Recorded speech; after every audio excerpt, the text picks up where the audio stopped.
그래, 난 쭈바. 포기하지 않는 유튜버지. 슬램덩크 모바일 지금 다운로드하세요. 안녕하세요, 주간느바의 쭈바입니다. 9월 16일 느바 소식입니다. 최근 ESPN이 2021-22 시즌을 앞두고 시즌 예상 순위를 공개했습니다. 순서는 플레이오프 진출을 확정지을 6팀과 플레이인 토너먼트를 치를 4팀, 하위권을 기록하며 플레이오프 진출에 실패할 5팀으로 나누어 동부 컨퍼런스부터 살펴보도록 하겠습니다. 먼저 ESPN이 예측한 동부 컨퍼런스 플레이오프 예상 진출팀 6팀입니다. 브루클린 네츠가 1위를 차지한 가운데 지난 시즌 우승을 차지한 밀워키 벅스가 2위를 기록하며 두 팀이 선두 자리를 두고 싸울 것을 예측했네요. 물론 제임스 하든과 카이리 어빙이 건강하고 케빈 듀란트가 건재한 가운데 이 세 선수의 파괴력은 엄청나겠지만 지난 시즌 우승과 함께 실제로 브루클린을 플레이오프 2라운드에서 꺾은 밀워키 역시 우승을 차지하는 과정에서 많은 성장이 있었기에 아마 두 팀이 동부 컨퍼런스 선두 자리는 물론 파이널 진출을 두고도 싸울 것을 예측했습니다. 3위부터 6위까지는 승률에서도 큰 차이가 없는 만큼 박빙의 순위가 전개될 것을 예측했는데요. 필라델피아가 벤 시몬스를 어떤 선수와 트레이드 하느냐도 변수가 될 것으로 보입니다. 다음은 7, 8번 시드를 두고 플레이인 토너먼트를 치를 4팀입니다. 직전 시즌 동부 4위를 차지하며 오프시즌 켐바 워커를 영입한 뉴욕 닉스가 7번 시드를 획득할 것을 예상한 가운데 나머지 3팀의 승률이 같은데요. ESPN의 예측 통계에 따르면 샬럿 호네츠와 시카고 불스는 승률 퍼센테이지에서도 동률을 기록했지만 인디애나 페이서스는 그보다 약간 못 미쳤기에 저렇게 순위를 공개했습니다. 마지막으로 안타깝게 하위권을 차지한 5팀입니다. ESPN은 워싱턴 위저즈가 비록 러셀 웨스트브룩을 보냈지만 전력상 크게 달라지지는 않았기에 이번에도 플레이인 토너먼트에 진출할 것을 예측했고 카일 라우리를 보낸 토론토 랩터스지만 유일하게 홈구장을 사용하지 못한 지난 시즌과는 달리 이번 시즌은 홈으로 돌아가 경기한다는 이점이 생기기에 어느 정도의 경쟁력을 보일 수 있다는 평이네요. 최하위권에 있는 세 팀의 경우 리빌딩 단계에 있는 만큼 낮은 순위를 기록한 걸로 정리했습니다. 다음은 서부 컨퍼런스의 예상 플레이오프 진출팀들입니다. 유타 재즈가 지난 시즌에 이어 서부 1위 시드를 획득한 가운데 전체적으로 격차가 크지 않다는 걸 볼 수 있는데요. 언제나 그렇듯 와일드 웨스트 전장은 끝까지 긴장의 끈을 놓을 수 없다는 걸 알 수 있겠습니다. 가장 눈에 띄는 팀은 단연 LA 레이커스인데요. 이 팀의 재능은 리그에서 가장 뛰어난 수준이지만 9명이 32세가 넘는 고령팀인 만큼 이 부분이 가장 큰 변수로 작용할 거라는 ESPN의 예측입니다. 참고로 댈러스 매버릭스와 골든 스테이트 워리어스의 승수는 같지만 승률 퍼센테이지에서 댈러스가 앞섰기에 5위를 차지한 가운데 골든 스테이트의 순위를 좌우할 선수는 클레이 탐슨이 될 것 같네요. 다음은 플레이인 토너먼트에 진출할 4팀입니다. 10위의 뉴올리언스 펠리컨스를 제외하면 비슷한 승률인 이 세 팀은 앞서 공개된 댈러스나 골든 스테이트와도 경쟁할 가능성이 존재한다는 평입니다. 지난 시즌 4위를 차지한 LA 클리퍼스는 카와이 레너드가 없는 상황에서 시즌을 치러야 하기에 순위가 낮아졌고 6위였던 포틀랜드 트레일 블레이저스는 댈러스와 골든 스테이트가 상승 궤도를 가질 거로 예측했기에 낮아졌다고 보도했고 데미안 릴라드의 트레이드 가능성까지 고려했다고 합니다.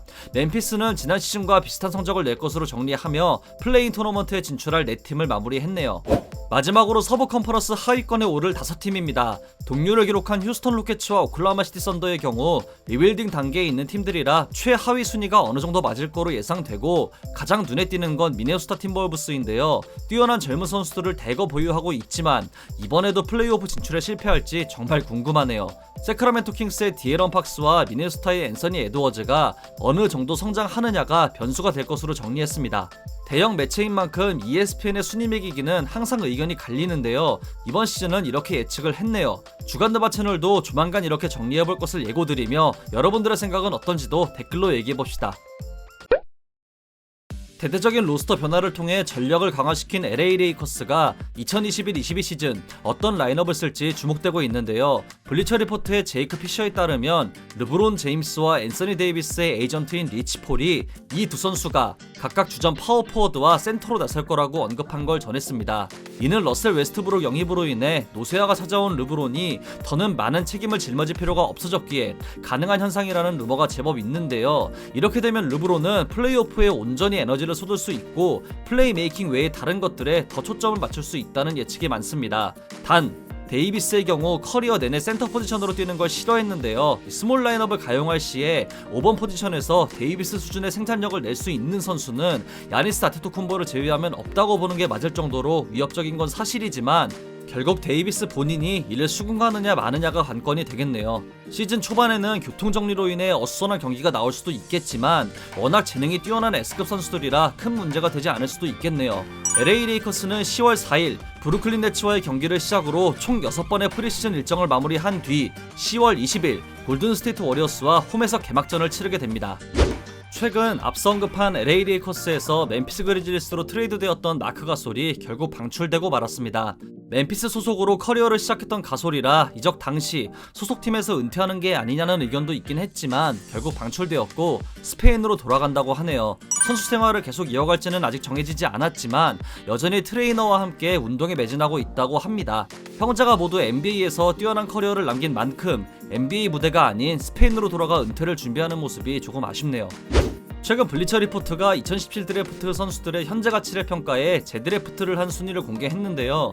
본래 3순위였던 제이슨 테이텀이 선두 자리를 지키고 있는 가운데 테이텀을 포함해 작년 오프시즌을 통해 연장 계약에 서명한 13순위의 도노반 미첼과 14순위의 뱀 아데바요가 그 뒤를 이었는데요. 또 다른 연장 계약의 주인공인 5순위의 디에런 팍스는 무려 6위에 랭크되었고 이에 세크라멘토 킹스 구단은 공식 트위터를 통해 이 순위를 비난했습니다. 팍스는 명실상부 팀의 에이스이자 미래이며 올스타 선정 직전까지 그 기량이 올라왔기에 구단은 이 순위에 불만이 있는 것으로 보이는데요. 현지에서도 팍스의 해당 순위를 두고 4위에 올라야 한다는 의견이 대다수입니다. 2021 드래프트 14순위로 골든스테이트 워리어스에 합류한 아칸사스 대학 출신의 19세 가드 모제스 무디가 최근 베이 아레아의 95.7 더 게임 라디오를 통해 클레이 탐슨을 언급했습니다. 대학 시절 32경기에서 총 58개의 3점을 35.8%로 성공시킨 무디는 팀 선배 탐슨이 연습 중 3점을 던지는 걸 보며 무슨 생각을 했냐는 질문에 본인이 연습이 필요하다는 생각을 했다고 언급했습니다. 무디는 한 달 전 팀 연습 당시 탐슨의 슈팅 연습을 본 소감을 말했는데요. 탐슨의 반복되는 슈팅을 무려 20분 동안 지켜봤는데 림조차 건드리지 않은 슛이 대부분이었던 만큼 무디의 시선을 빼앗았던 걸 언급했습니다. 탐슨의 복귀 시점은 아직 밝혀지지 않았지만 구단은 절대 무리하게 복귀시키지 않겠다고 선언한 만큼 100% 컨디션으로 돌아와 무디가 봤던 알파고의 면모를 보여주면 좋겠습니다. 작은 거인 아이제이아 토마스가 최근 러시아 리그 소속팀인 PBC CSKA 모스크바와 계약할 거란 루머가 있었는데 이를 거절했다고 합니다. 토마스는 여전히 NBA 복귀를 노리고 있고 이게 현재 그가 달성할 목표라고 하는데요. LA 레이커스가 라존 론도를 영입하기 전까지 토마스를 주시하고 있었던 만큼 다른 팀도 토마스에게 기회를 제공해서 코트에서 뛰는 모습을 하루빨리 보고 싶네요. 토마스는 지난 시즌 뉴올리언스 펠리컨스 소속으로 총 3경기에 출전했고 마지막이었던 4월 13일 세크라멘토 킹스와의 경기에서 4분 동안 2점을 기록했습니다. 이상으로 9월 16일 주간 다발을 마치도록 하겠습니다. 재밌게 보셨다면 구독, 좋아요, 알림 설정도 잊지 마시고요. 다른 영상도 감상하시는 걸 강추합니다. 저는 더 좋은 영상으로 찾아뵙도록 하겠습니다. 지금까지 쭈바였습니다. 감사합니다. 왼손은 거들뿐.